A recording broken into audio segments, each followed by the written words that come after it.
Hi, this is Tim of the 1916 Company. Welcome and thanks for logging on. If you love this watch, email us Team Mosso at the1916company.com for purchase, pricing, and availability questions concerning this watch. Today, we've got an all-timer. Launched as the first flagship of the modern Lange Söhne Company back in 1994, this is the Tourbillon pour le Merite. The timepiece was the first ever flagship of the model line and one of the first four models launched in the fall of 1994. The watch right here, a first ever combination of a tourbillon with a Fusée-and-Chain constant force device in a wristwatch format. It's heavily informed by the historic Lange Söhne reference 41,000 tourbillon Fusée pocket watches, and in many regards, from the layout of the dial to the shape of the tourbillon cage, it is deeply inspired by that tradition.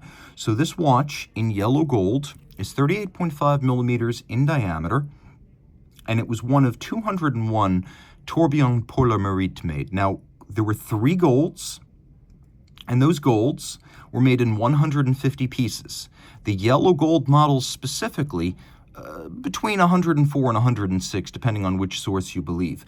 But there were 50 in platinum and 1 in stainless steel, and with a handful of exceptions, the vast majority were 38.5 millimeters in diameter like this.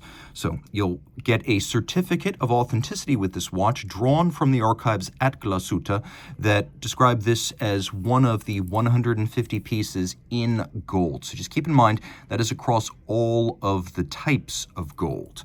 Taking a look in profile, it's thinner than you'd expect, 10.6 millimeters thick, 46.6 millimeters from lug tip to lug tip. There's a 20 millimeter spacing in between the lugs, and although early Lange models are known for solid casebacks, this one does have a sapphire display caseback. The watch wears beautifully on the wrist. As you can see, it fits the format of what would later be described as the 1815 collection with Arabic numerals on the dial. And then it fits beautifully on my 16 centimeter circumference wrist, to the point where I would say this watch would probably wear really well on a wrist as small as 14 centimeters. Mine, just for reference, is 16. Flat enough to fit under a cuff. It should be. It's a dress watch and a great one. Here's your over-the-top shot, which always exaggerates the width of the watch. And then we will take a look at the strap, which is a Lange factory strap. You can see no crimping, no gouging, brand new alligator leather, sort of medium brown, large rectangular symmetrical scales, always indicative of an expensive piece of leather. We have a little bit of bolstering to give it volume, a monotone stitch, and a folded edge. And then we've got Lange's distinctive pin buckle, which has some soft creases in profile, the Lange brand name, and 2 features I always shout out if you're seeing one of these watches for the first time. One is that the bridge is elevated so that the strap sits in the buckle, not under the buckle when it's on your wrist. The other is this little retaining bar, and what that does is it prevents the strap from getting pinned intractably and inextricably on the pin. So if you're like me and you have a small wrist, you can use the smallest hole or maybe even punch a smaller hole. You know, it can be hard to get that watch off your wrist. Well, that little retaining bar prevents the strap from sinking all the way down onto the pin, so it is easier to extricate. The case, this is exactly as Lange founding father Gunter Blumlein envisioned it. Now, of course, Hartmut Knote, Walter Lange, and Gunter Blumlein were involved in the resurrection of a Lange Söhne in 1990. The original company was collectivized into a company called GUB, the Glashütte Uhrenbetriebe, or the Glashütte Watch Factory, in 1951. And that's where the original Lange Söhne went. It was collectivized into the communist German watch factory. GUB later became Glashütte Original. So if you want the true legal lineage successor to the original ALS, that's actually the company we call GEO today. This is a modern construction that was refounded in 1990 after the fall of the wall, and it released those first watches, only a few hundred altogether, back in 1994.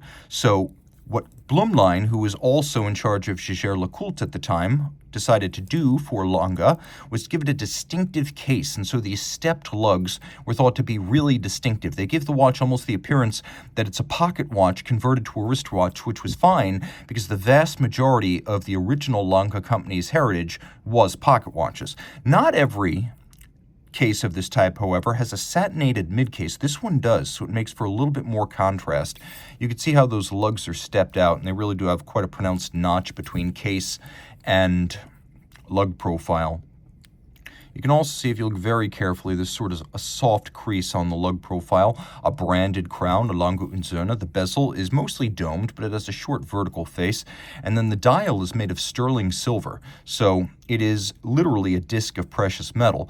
On the original 41,000, you would have seen the power reserve turned upwards, so you would have taken all of this and rotated it 90 degrees, which was fine because the tourbillon would have been on the case back. But with the tourbillon on the dial, now we have running seconds and the power reserve horizontally opposed. So the hands are fired blue steel, lovely alpha profile. You can see we have alpha style hand for the power reserve indicator, and then there is a stop works that halts the seconds hand at 0. I haven't fired up the tourbillon, though I will. I wanted you to get a good look at it. You see the shape of the tourbillon cage? That too was inspired by vintage Lange Söhne tourbillon pocket watches like the 41,000, and you can see there is an honest-to-God diamond capstone on the golden chaton cup that sits above the tourbillon carriage. And then there is another on the chaton cup that holds the lower pivot. And that's a genuine diamond. The rubies here are synthetic, but the diamonds are authentic. Taking a quick look at the tourbillon, you can see that it is mirror finished with incredibly sharp inward creases where the steel bevels meet, and that whole structure is steel. And those recesses are incredibly confined, making it difficult to bevel them internally, much less create internally sharp creased angles. That is deeply impressive stuff. You can see that the bridge has been faceted. It's polished on each facet, and screws fix the chaton cups in place, because back in the 19th century, that's how it would have been done on German pocket watches, on all pocket watches really. You could make a precision golden chaton cup, press the jewel into that, and then fix that into the bridges and plates using screws, because at the time, the technology to directly press a jewel into a bridge or a plate was not reliable, so this was the way to precision set a jewel. It also allows the cup to be removed for cleaning during service. Today, it's done purely for nostalgic reasons, just like the 3/4 style bridge, another pocket watch nod to the kind of watches Lange made before communism. So too is the freehand engraved cock below the tourbillon. That structure, freehand engraved with a scrolling motif by an artisan using a burin, absolutely no engines or lathes employed. The German silver material, known as German silver, when it's on a German watch, but when it's on a Swiss watch, French-Swiss watch, it's a nickel, copper, zinc. It's the same material used for guitar frets. It's why it has sort of a champagne hue. It's the copper in the material. And you'll appreciate the fact that we have both mirror-polished screws and fire-blued screws here. And you can see that right in juxtaposition, you have polish and firing of screws. You have a diversity of screws. You have streifen or stripes across the bridges. And then while there aren't a lot of bridge edges, you can see the ones that are here are mirror beveled. Look carefully, and you can even see that the spokes have been slightly beveled internally with this wonderfully tight concentric and overlapping engine turning. Guys, there's perlage, and then there's this. This is super time consuming and tough to center up and overlap so evenly and concentrically. Real time was spent here, and real time paid off with a beautiful execution, unlike that on almost any other watch you'll find. Now you can see how the Fusée-and-Chain system works. There is a stop works, and it will stop at both maximum wind and maximum discharge. So maximum wind has a stop works to prevent you from overwinding and breaking the fusée chain, and then the stop works will halt the watch when it no longer has enough energy to run precisely, and it will stop the seconds hand directly at 12. So I wanted you to get a really good look at the tourbillon cage before I started up. Note that it does feature an overcoil hairspring, and that it is adjusted in 5 positions, which is the high horology and chronometer standard. So it's designed to keep excellent time. Not every tourbillon is in a wristwatch format. This one is. You see how it starts up the second I turn the crown? That's because there's already energy in the mainspring. The stopworks halts it before it runs completely out of energy. So 1/4 of a turn sends it flying because there's already energy to start it up, and you could see how it leapt into action. Now there's a power reserve indicator off to the right-hand side at 3 o'clock, and the maximum power reserve is 36 hours. And that is 36 hours during which the escapement receives constant force for excellent isochronous operation, allowing it to be regulated very precisely as it pivots on its 29 synthetic rubies and its 2 diamonds. Now taking a look here, The way this works is the barrel winds, or I should say the watch winds, from the barrel to the fusee, and then as it discharges and it runs down, the barrel pulls the chain off the fusee, which has a hyperboloid shape. So it's a little bit like a cone, but it's curved.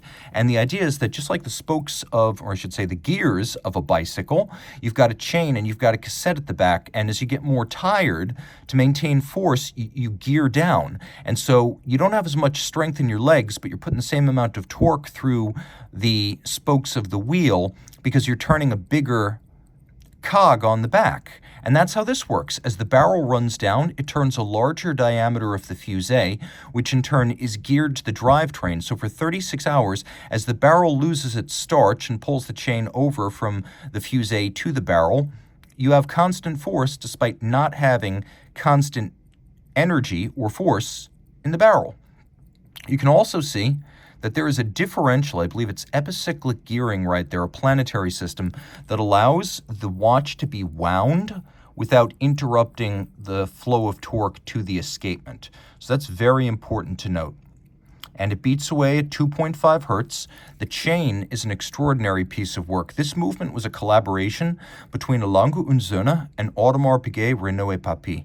And while they dispute who did what is undeniable is that APRP came up with a system for building this tiny chain. It has 636 links, even more parts. It's 0.5 millimeter in thickness and 15 centimeters long. It has enough strength to vertically suspend 2 kilograms. And then the idea right here was that in order to hold the links together before they were riveted, APRP innovated with a piece of silk thread to weave the links together and hold them while they were being riveted together. And then to remove the silk from the structure, they used a flame to burn it out once all the rivets were complete. And so that is one part of this movement's development we know APRP developed. I've spoken to AP people who claim they did a whole lot more, up to and including finishing and engineering. Lange, of course, denies that.